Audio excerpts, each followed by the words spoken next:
can be stronger together by maintaining integrity, demonstrating respect, exercising tolerance, supporting truth over sensationalism, and defending our sovereignty as one. It's okay to be different, and our differences should not divide us, but make us stronger.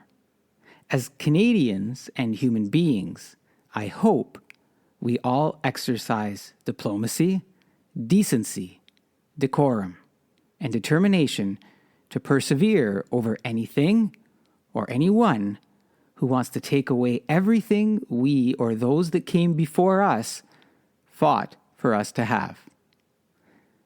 Welcome to the show here on G-Talk. That was my message post-federal Canadian elections that just took place. We have, for a fourth term, a Liberal government, a Liberal minority government, now 3 seats shy of a majority. The Conservatives also increased their seat count. The New Democratic Party was somewhat decimated to 7 seats, below the necessary 12 that gives them official party status. The Bloc Québécois were in the 20s, and the Green Party, Elizabeth May, secured her 1 seat. Now, there's a lot of folks out there, depending on what side of the equation that you are on, who are either happy or sad that the results are what the results are. But one of the things that, and I spoke about it in the first edition of G-Talk, was try not to spread misinformation and disinformation. And I saw a lot of that. I saw a lot of that post-election night. And some of it started with this: it must be fixed. It's a fix. There's no way that the Liberals could have done this. There's no way the Liberals could have won. CBC was in on it. They announced it far too soon. They couldn't have known that, CTV was in on it too. They announced it really soon. Those were nothing definitive. They're predictions. They're predictions based on past experiences, data, how it comes in, the way that we process information nowadays. We can do it very fast. Even though some may have a point, it seemed a little bit archaic that we were counting these things by hand. But nevertheless, we've done it before for years. But the information they had, they were able to make a call. Now listen, if there was a fix, if there was really a fix, wouldn't the Liberals have gone for a majority? Wouldn't any of the parties who have a fix want the majority, not a minority government? Well, no. They did it that way so that it wouldn't be suspicious, right? Because right now you're not suspicious, no matter what. Look, I think that when you post things like that, my opinion, of course, when you post things that call out, oh, it's a fix, and you do it from a position where you don't have facts, where you don't have information, aside from sour grapes, it's irresponsible. It's irresponsible to start that kind of messaging and spread that kind of misinformation, right? Look, I get it. I get you might not like the result.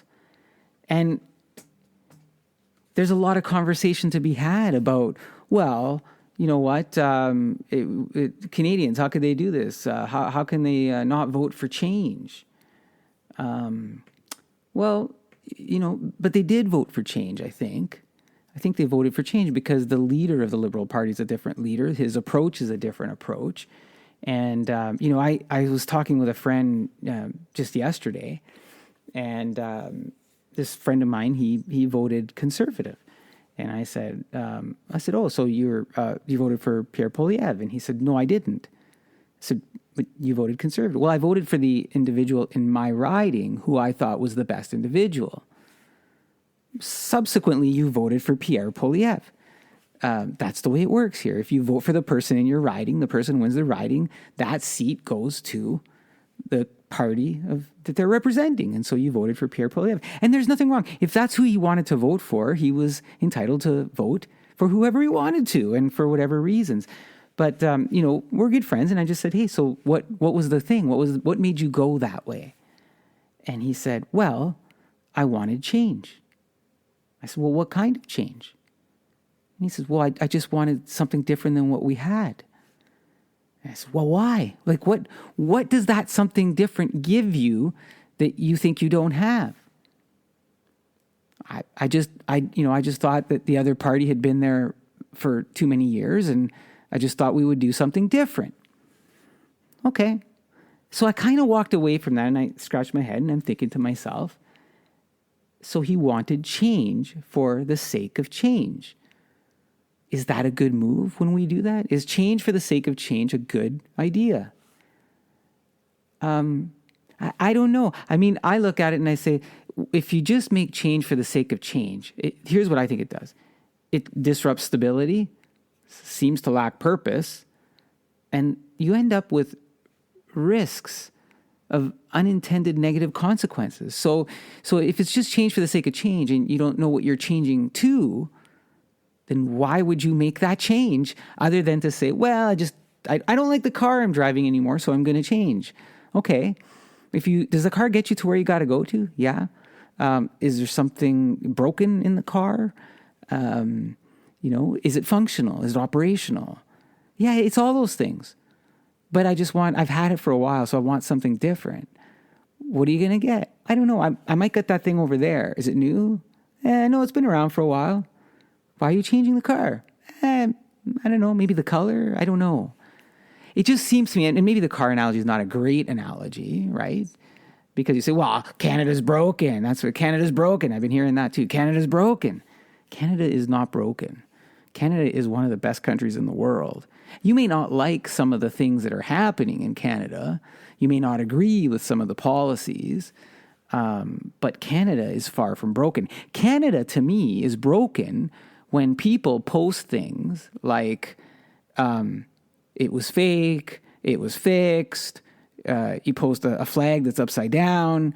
That's Canada broken. And that's not really Canada broken. That's you breaking Canada, right? The country's not broken in that sense. But you're part of the country, but that's you breaking the country. That's you breaking Canada.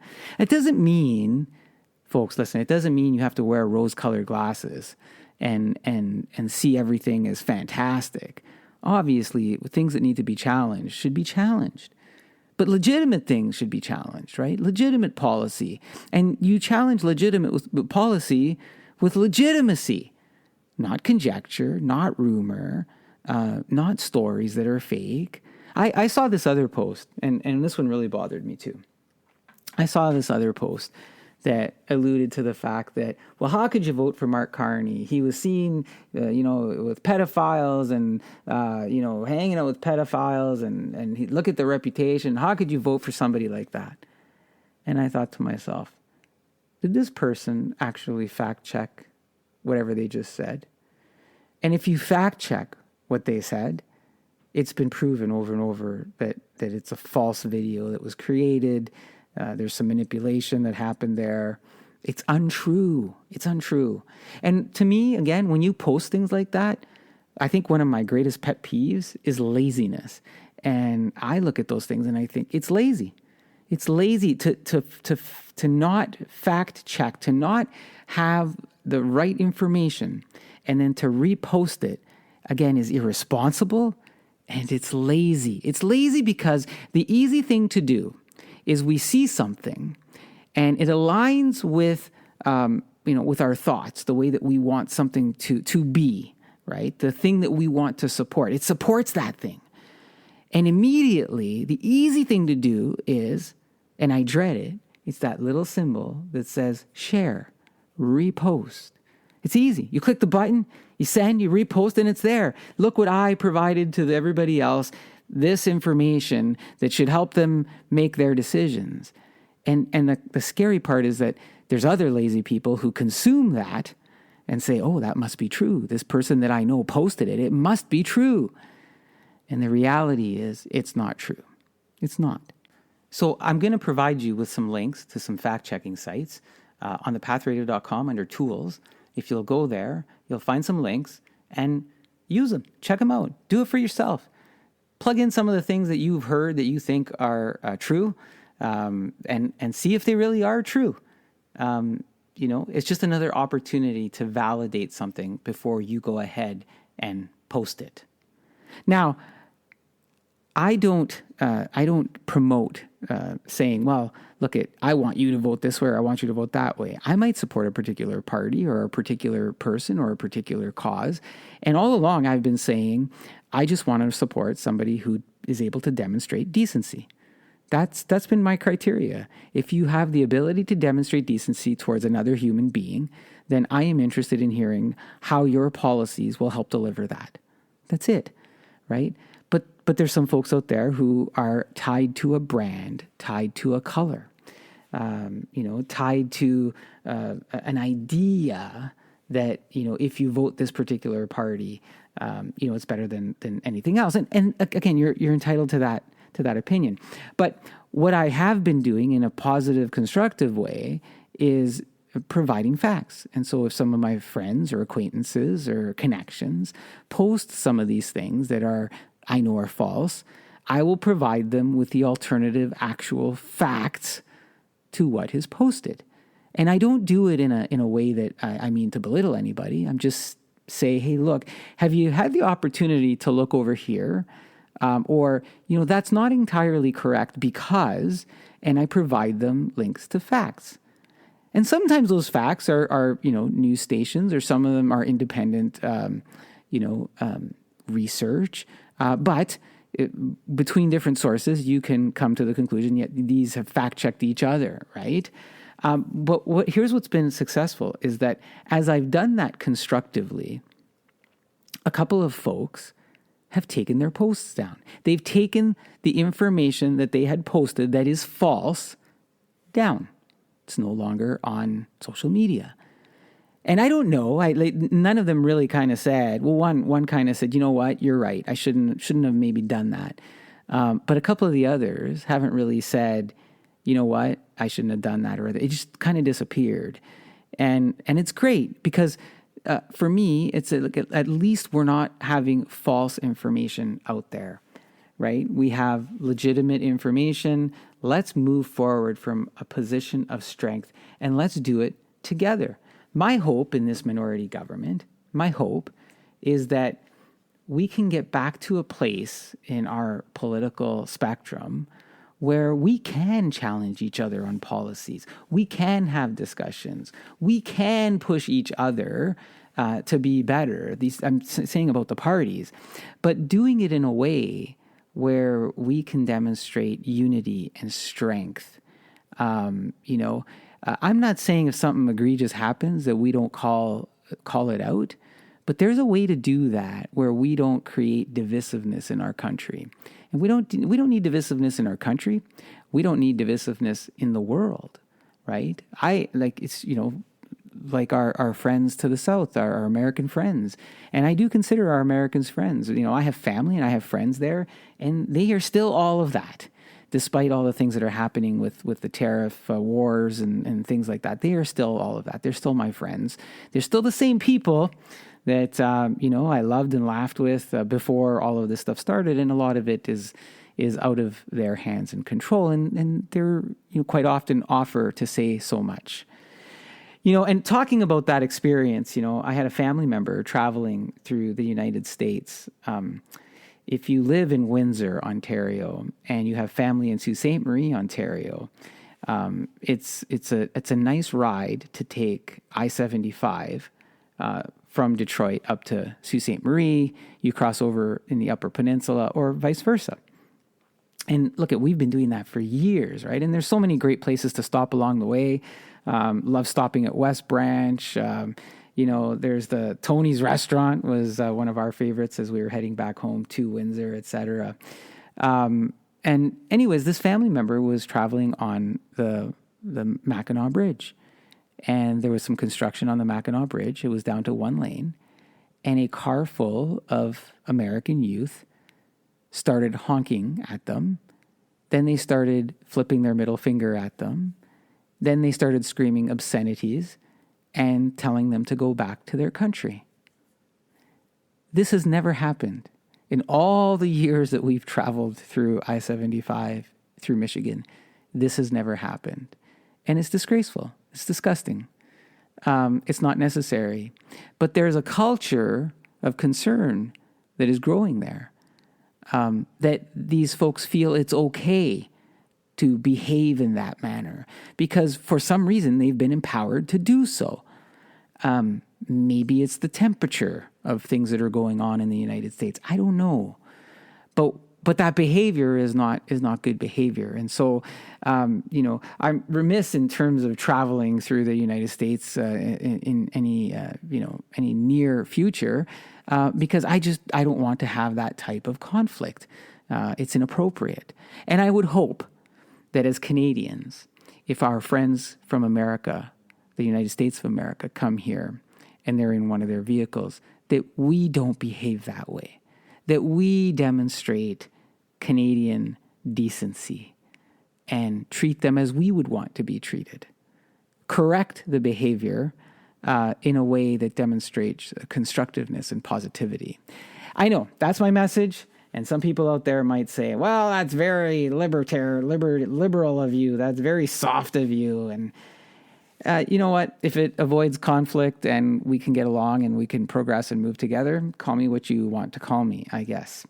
Now, speaking of calling what we call, we're also in the middle of the NHL playoffs. And I want to address this. I haven't done a coach's call in a long time over on coachescall.com. I'm going to revisit that soon. I did take a break on several programs for reasons of family, with my dad and stuff. And that's just another story anyways. But we'll revisit that. But for now, the playoffs are on. And the Maple Leafs recently went down, are up 3-2 against the Senators. But they were up 3-0 and they've lost the last couple. So, of course, everybody's saying, here it happens. Is it going to happen again? Are they choking? Yet to be seen.